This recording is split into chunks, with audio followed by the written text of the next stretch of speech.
अस्सलाम वालेकुम नाज़रीन।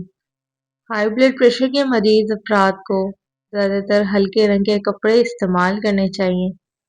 दिखावे की कोशिश मत करो। जब कमाल को पहुंचोगे तो खुद ही नज़रों में आ जाओगे। खुश रहने की कोशिश करो क्योंकि खुश रहने में जवानी का राज छुपा है। रोज सिर्फ एक केला खाने से गुस्सा और जहनी दबाव खत्म होता है।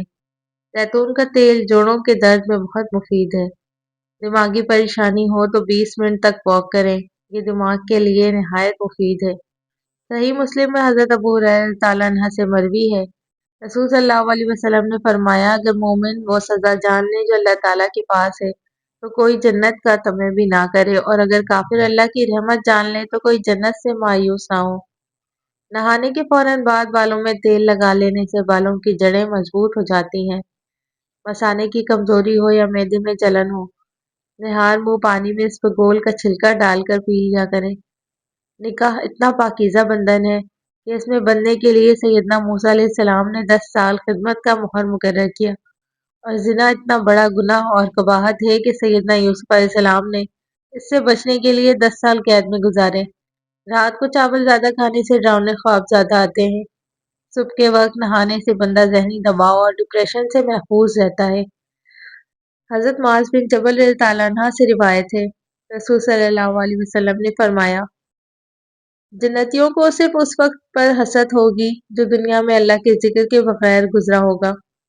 दूसरी रिवायत में है, रसूल सल्लल्लाहु अलैहि वसल्लम ने फरमाया, कब्र या तो जन्नत के बागात में से एक होती है या जहन्नुम के गढ़ों में से एक गढ़ा। छाइयों पर लीमू का रस लगाने से छाइयाँ दूर होती हैं और रंग निखरता है। धनिया की तासीर ठंडी होती है। हरा भरा धनिया ना सिर्फ खाने के जायके को बढ़ाता है बल्कि ये सेहत पर भी हैरत अंगेज फवायद मुरतब करता है। तहकीक से साबित हुआ है कि धनिया दिल की बीमारी, मोटापे, ज़ियादतीस समेत बाल और जिल्द की सेहत का भी ख्याल रखता है। धनिया शुगर के मर्ज में मुब्तला अफराद के लिए बेहतरीन है क्योंकि ऐसे मरीजों का गला खुश्क रहता है और धनिया के इस्तेमाल से इस मसले से निजात हासिल की जा सकती है। एक तहकीक में बताया गया है कि धनिया का बाकायदा इस्तेमाल आपकी बीनाई को मुतासिर होने से बचाता है और साथ ही कैंसर के खतरे को भी कम करता है। तबकातुल हनाबिला नामी किताब में है कि एक सफ़र के दौरान इमाम अहमद बिन हम्बल रहमतुल्लाह अलैह किसी शहर में रात गुजारने के लिए मस्जिद में दाखिल हुए, मगर मौज़िन या खादिम मस्जिद ने उन्हें पहचाना नहीं और कहा, यहाँ रात गुजारना मना है।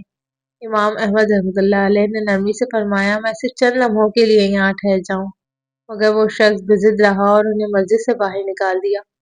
इमाम अहमद रहमतुल्लाह अलैह ने मस्जिद के सहन में लेटने की कोशिश की तो वहां से भी निकाल दिया गया। उसी दौरान करीब ही एक रान भाई मौजूद था। उसने इमाम अहमद की हालत देखी और कहा, आइए मेरे घर चलिए, मैं आपको अपने यहाँ पनाह देता हूँ। जब इमाम अहमद बिन हम्बल रहमतुल्लाह अलैह नाम भाई के घर पहुंचे तो देखा कि वो शख्स हर वक्त अस्तगफिरुल्लाह पढ़ रहा है। रोटियां पकाते वक्त, गूंदते वक्त, उठते बैठते अलगल्स हर लम्हा उसकी जुबान पर इस्तगफार जारी था। इमाम रहमतुल्लाह अलैह ने पूछा, तुम्हें इस कसरत इस्तगफार से क्या फ़ायदा हुआ? नान भाई ने जवाब दिया, जब से मैंने ये मामूल बनाया है, जो भी दुआ मांगता हूँ अल्लाह ताला कबूल फरमा देता है, सिवाय एक दुआ के जो अभी तक पूरी नहीं हुई। इमाम रहमतुल्लाह अलैह ने फरमाया, वो कौन सी दुआ है? नान भाई ने कहा, मैंने अल्लाह से दुआ की थी कि मुझे इमाम अहमद बिन हम्बल रहमतुल्लाह अलैह की ज़ियारत नसीब हो। ये सुनकर इमाम अहमद रहमतुल्लाह अलैह की आंखों में आंसू आ गए और फरमाया, सुभान अल्लाह, मैं ही अहमद बिन हम्बल हूँ। अल्लाह ने मुझे तुम्हारे दरवाजे तक खींच लाया ताकि तुम्हारी दुआ कबूल हो जाए। सेहतमंद रहने के लिए दिन में एक बार से ज्यादा नहीं नहाना चाहिए। माहिरीन का कहना है कि हमारे जिस्म में बाज़ कुदरती तेल मौजूद होते हैं जो जिल्द को हमवार और मुलायम रखते हैं। दिन में एक से ज्यादा बार नहाने से ये कुदरती तेल जिस्म से खारिज हो सकते हैं, जिससे जिल्द खुश्क हो जाती है। बार बार नहाने से खारिश और खुश्की हो सकती है, जिससे जिल्द फट सकती है। ताहम गर्मियों में जब आपकी जिल्द को ज्यादा पसीना आता है तो आप साबुन के बगैर दोबारा नहा सकते हैं। सर्दियों में हफ्ते में 5 बार नहाना अच्छी सेहत के लिए काफी है। आंखों में कोई शय पड़ जाए, सूजन या थकन हो तो अर्के गुलाब का इस्तेमाल करें।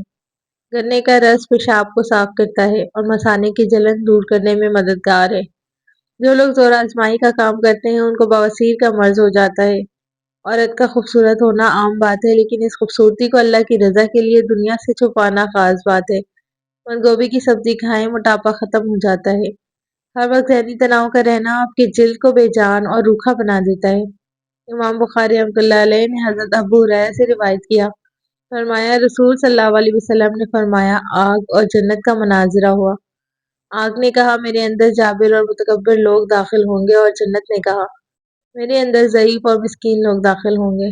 اللہ تعالیٰ نے آگ کو فرمایا تو میرا عذاب ہے تیرے ساتھ جس کو چاہوں گا عذاب دوں گا، اور جنت سے فرمایا تو میری رحمت ہے جس کو چاہوں گا تیرے ساتھ اس پر رحمت کروں گا، تم میں سے ہر ایک نے بھرنا ہے۔ بچوں کو گرم اشیاء کے زیادہ استعمال سے بچائیں، اس سے بچے جلدی بالغ ہو جاتے ہیں اور قد چھوٹا رہ جاتا ہے۔ اگر چھوٹی آنت کا مسئلہ ہو تو گوشت کھانے اور ٹھنڈے مشروبات پینے سے پرہیز کریں۔ ادرک کا ٹکڑا روزانہ چبا لینے سے گرمی میں بھی پسینہ کم آتا ہے۔ زیادہ تنہا رہنے کی عادت ایک انسان کو اندر سے کھوکھلا کر دیتی ہے۔ صبح نہار منہ پانی میں ہلکی گلاب ڈال کر پینے سے وزن میں کمی آتی ہے۔ ایمان بن رجب الحنبلی فرماتے ہیں سلف سائلین میں سے کچھ لوگ ہر چیز کے لیے اللہ تعالیٰ سے دعا مانگا کرتے تھے، یہاں تک کہ اگر انہیں آٹے کے لیے نمک چاہیے ہوتا یا اپنی بکریوں کے لیے گھاس درکار ہوتی تب بھی وہ اللہ سے ہی طلب کرتے۔ یعنی نیک لوگوں کا یقین و توکل اتنا مضبوط تھا کہ وہ ہر چھوٹی بڑی حاجات میں صرف اللہ کے طرف رجوع کرتے تھے، کیونکہ وہ جانتے تھے کہ ہر چیز کا دینے والا صرف اللہ ہی ہے۔ کھانے کی اشیاء کو لمبی عرصے تک محفوظ کرنے کے طریقے: ہری جڑی بوٹیوں کو پانی والے گلاس میں رکھیں، پتوں والی سبزیوں کو کاغذ میں لپیٹیں، بچا ہوا کھانا فریز کر لیں، اور مرجھائی ہوئی سبزیوں کو برف والے پانی میں ڈال کر تازہ کریں۔ چائے کی پتی، کافی کے ذرات اور پھلوں کے چھلکوں کو پھینکنے کے بجائے پودوں کی جڑوں میں ڈال دیں، یہ مٹی کی زرخیزی بڑھاتی ہے۔ اقوامی رپورٹس میں شیئر کیے جانے والے اعداد و شمار کے مطابق دنیا میں ہر سال 1 ارب ٹن سے زائد خوراک ضائع ہو جاتی ہے، جبکہ دوسری طرف کروڑوں افراد بھوک کا شکار ہیں۔